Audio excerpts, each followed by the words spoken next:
What's up guys, and welcome back to another episode of the Lockdown Career Mode. It's episode number 44, and today we're returning with our final 3 games in January as we face Newcastle United, who have sort of become our rivals in the save at the moment.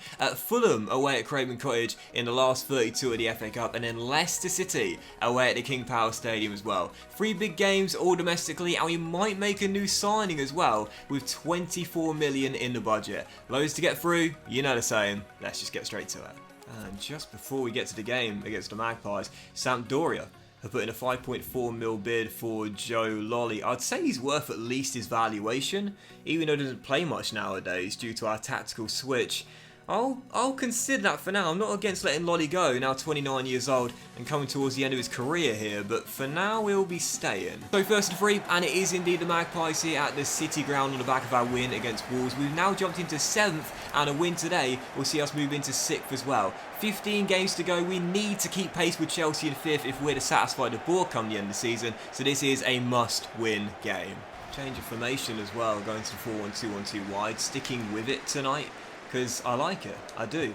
You know, when we do play narrower, we are very direct, and that really does help us in terms of goals, but lately, since we have been out of form, we need to change something, and this has been working as Jay tries to go for goal from range, and Dubravka makes an early save. But yeah, we just look a lot better. Look a lot better since we switched to a system with wingers. Never against making the changes, if need be, and needs did be.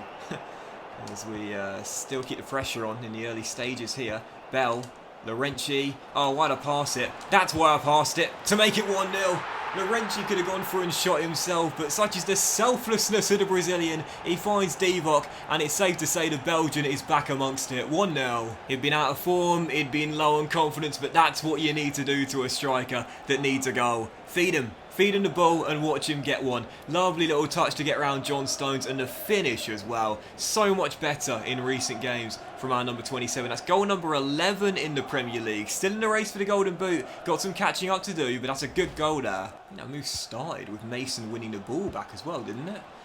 It really is crazy. I think I said it in the last episode actually. The amount of goals we score from Mason making a block or an interception or a tackle and then building from that is crazy, as King sends it through to Saka down the left hand side, trying to get in behind Kraft, which he does, and on the edge it's Hayden. Oh, and it should have been 2. Bell fires wide. Longstaff to DCL, back heels to Matty. That's a lovely ball through, and Loftus-Cheek makes it 1-1. All Forest to start the game off, but what a brilliant ball and what a brilliant finish off balance. We are to finish in 5th place and keep the board happy. These are the games that have to be wins. And we've made a good start to the game, but Newcastle look good when coming forward. I'm really going to enjoy the rivalry we'll have with them throughout the course of the day. They've got such a fun young team, and so many good English players as well. And speaking of, here's the goal scorer Loftus-Cheek, tackled by Mason Watson, who gets it away and could possibly start a break for us as well. Go on, Mason. Go on, Mason. Keep running, because it's coming to you. Go on, Watson. Bell. Origi, 2-0. Wonderful build-up, and again, just like our first, how does the move start off? Watson winning it back. Back in front, Divock again. Just about to approach the hour mark, still only leading by 1, as that is a brilliant throw by Samba. And as King turns his man and tries to find Origi, who plays it back to him, a great chance here for a third. It's Hayden! Oh, it should have been his first for the club against his former team. Spurned a chance, he won't get a better one. Mason up you get, son up you get. Yes, brave from the rock. Back to his feet as we shall build from that. And again, if we get another goal from Mason winning it back, I mean, that'll just sum this game up here. Origi with the turn. It's a King. Oh, that's a penalty. Definite penalty every day of the week. Could be a straight red card as well. Flew in from behind. And yep, it's a straight red card for Lejeune. And a chance from the spot to make it 3. Josh standing over it, but it's not going to be King. It's going to be Origi with a chance for the match ball. And if this does go in, that will be 3 of our goals. All 3 of our goals coming from Mason Watson starting moves off by winning balls back. And it is, hat-trick for Divock Origi, he's back baby, Nottingham Forest 3, Newcastle 1. A tough run of form that saw us only win 1 in 6, but now Forest back on track. 4 straight wins in all competitions and that man the hat-trick hero. Even when Loftus-Cheek got that leveller for the Magpies, I still felt for sure we'd win this one. We were so hard to stop when going forward. And whilst he started all 3 of the moves off for the goals, Divock Origi of course is man of the match. Is that the first hat-trick since Ollie Watkins back in Season 1? I think it might well have been. And I'm going to negotiate with Sampdoria for Joe Lolly as well. He barely plays for us nowadays, only 4 appearances all season long, all coming in the Europa League group stage. So yeah, if I can get his valuation or just under it, I'm fine letting him go. He was great for us back in the Championship, but really since the step up to the Premier League, he's not been needed, to be honest. And there's better wingers in this team. They're also younger, such as Laurenti and Diangana and so on. And Sampdoria will meet the valuation as well. Farewell to Joe, one of the OGs, but now he's off to Italy. Oh, and now Spurs want to take João Carvalho for a big bid there, just shy of 15 mil. And based on what the chief exec says, we could possibly get 19 to 20 million for him. And that would be a really good deal agreed for a player that doesn't play much nowadays. But I do like him as a squad player. I'll have to think about it, I'm not too sure about that one. So moving on, FA Cup 4th round away at Championship Fulham, and after last season reaching the semi-finals, I'm targeting a place at Wembley once again. Long road to get there, but if we are, we'll need to win this game. Second of 3, it's Fulham away at Craven Cottage. A strong lineup for the game as well. Yeah, there are a few changes, don't get me wrong, but just like against Hull, I know we're taking on weaker opposition here in the Championship, but I want to get through with absolutely minimal fuss whatsoever. And again, I do want to have a very strong cup run again here and try and get to Wembley as Travis feeds Bukayo. And a golden chance early if you can roll it into João Carvalho. Oh! We're in the perfect way to possibly bow out Ferguson to Dzeko, who does the hold-up job so well in this team. And if I can feed Tyrese through the gap there, can he get away? He's got Saka on the move. He'll find him. And Saka. And it's 1-0. Brilliant work from Dzeko to start the move off.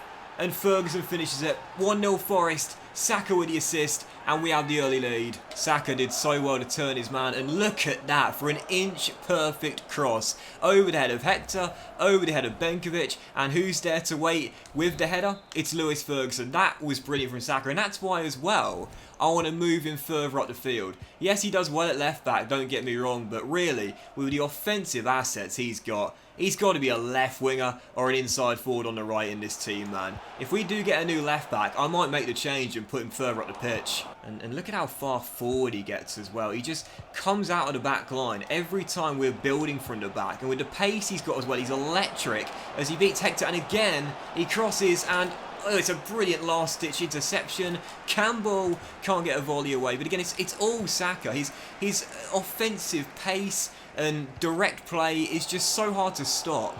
Oh, Bukayo win that. Oh, yeah, he's brilliant. He really is brilliant. When we signed him from Arsenal, I said he could be a big fish in a small pond here. Well, our pond continues to get bigger, as does Saka's potential. He's perfect as Tyrese blocks that shot and gets it away. Campbell to Ward-Prowse. And look who's calling for it again. Bukayo. Oh, I want you to finish this yourself, mate. Oh, and I just couldn't keep it down. He's been unplayable today. And in the game where we've been basically in control from start to finish, Fulham have a chance from a corner which Joe has to head away. The danger not fully clear here as the Championship side look to force a replay. Chowdhury to Eggstein and Alvisharan crosses and it's headed down and it's a brilliant save by Darlow. Ivan Cavallero all alone and Carl has just kept us in the lead. Well, it certainly wasn't as one-sided as the last round, but a win is a win. Forest march in to the 5th round of the FA Cup, and really we've got Carl Darlow to thank. Really poor performance in the second half, didn't really do anything at all, but thankfully Darlow bailed us out right towards the end. But no surprises for man of the match, Bukayo Saka, absolutely electrifying today. And again, I've got to get this guy forward, man. We've just sold Alaza, so he's the only first choice left back we've got, but really, he's got to play further up the pitch. We need a new left back to come in and allow Saka to play further forward. Still super unsure on the João Carvalho bid, but Not going to have any more time to decide, am I, as Joe Ollie has now been sold to Sampdoria. So farewell to Joe. We'll get around 4.6 mil out of the budget for that. Just not sure about Carvalho. I think if we get 20 million for him, I'd probably take it. But that's going to be hard to negotiate with Spurs. I'll try, though. He's a really good squad player, but Jay and Marco, our academy graduates, are option number 1 and option number 2 for the cam role. And of course, don't forget Brennan Johnson, the local lad, the kid as well. We really like him as well, especially when we're playing further forward. So with Carvalho, he doesn't get much game time. And no, I want at least 18 to 19 mil, really. Sorry, Jose, I know you like him, but so do we.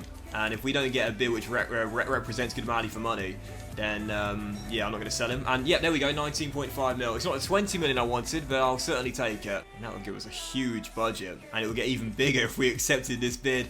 Real Batista want to take the captain, but I've said before, he's not going anywhere, at least not this season. Maybe next season we'll consider cashing in on him, but for now, we need the club captain here. And just before our third and final game, I'm going to pick up a new signing who I've been scouting for a while, and now is the time to get him. Origi of Liverpool, the really good young talent that of course has spent time out on loan at Reading and Rangers and Sunderland, I believe, as well. He's out of contract at the end of the season, and this is a deal I simply cannot afford to pass up. 79 rated, only 24 years old. I'm bringing him here. He's never going to get the game time at Liverpool. Klopp just isn't playing him, whereas here he'll get an awful lot of game time, but I want him to take a pay cut, and I think he will as well. I think maybe not a massive one, but 50 grand a week for a player of his ability and age as well would be fine. I'll offer the same sign-on bonus too. If he takes a pay cut for more first-team football, I'd certainly be happy with that.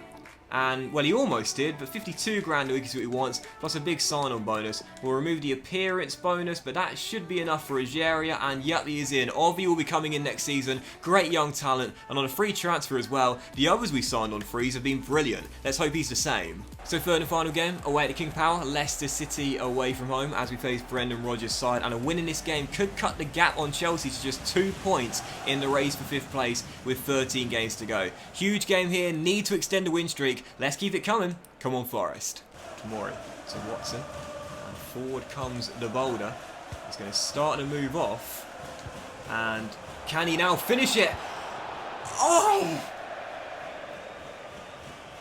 Oh! That would have been his best goal of the series. He just sliced it with the outside the left boot and put it wide. And you can see how close he was to scoring an amazing goal. I love the way this guy plays. I like my youth players that are unique and do something that no one's ever done before. And the boulder, he certainly does do something no one's done before. Oh, and he's put it just wide again. It's a joy to watch him cause havoc when storming forward. Inches wide again. It's like a freight train running at you, you know. Just get out of his way. Just watch him move, man. His movement is so good. His runs are so agile as well. As Divock continues his scoring run and says to Mason, that's how you find the back of the net, son. What a run for Divock Origi, and Nottingham Forest take the lead. It was coming. It was coming. Oh, Nottingham Forest in the early stages. James rolls him through. Divock takes a touch, and what a finish as well. Blasted in with the weaker left foot. Now 14 goals in the Premier League as he continues to chase Raul Jimenez at the top of the top scorer charts right now. But what a run for Origi. He went like 5 or 6 goals without a goal, games without a goal. Now he can't stop scoring as he wins it back and finds King. And again, I'm looking for him. Divock. Oh, great save by Danny Ward. Second half underway. Still the lead is 1 as we look for a second goal here. Travis coming forward and he'll feed through Josh King. Oh, glorious goal. And there is that second. It's not Divock, is it strike partner Josh King with the goal. And that was just so cool. Fancy footwork by the Norwegian.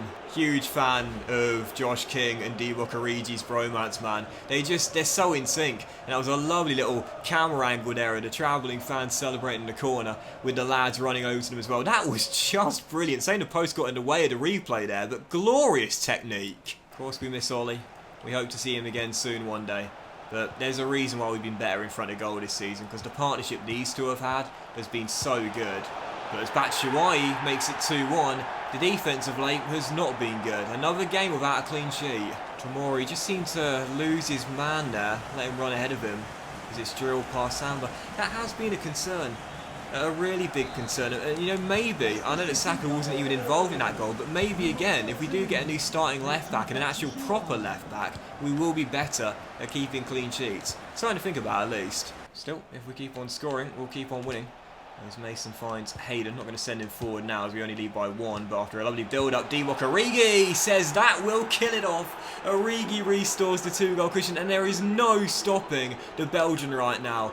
3-1, and these points are in the bag. What a thunderbolt! Change back to our old system for the past 2 games, but the goals kept on coming today. 3-1 the final score, and for Divock Origi, this man is unstoppable. 5 goals in 2 Premier League games for the Belgian now, and I think he's now moved on level terms with Jimenez in the top scorer charts. And that's why, no surprise, he's my man of the match. With Carvalho's departure being imminent, there will be around 40 million in the budget, but I won't need a striker. We'll be looking to sign a new left back on transfer deadline day. What a great way to end January. And that will end today's episode of the Lockdown Career Mode as well, guys. So a massive thank you for watching. I really hope you have enjoyed it. If you did enjoy today's episode, then please do drop a like. Much love to you all, and I'll see you for the next episode very soon, featuring transfer deadline day and the first leg of our Europa League round of 32 clash away in Turkey very soon.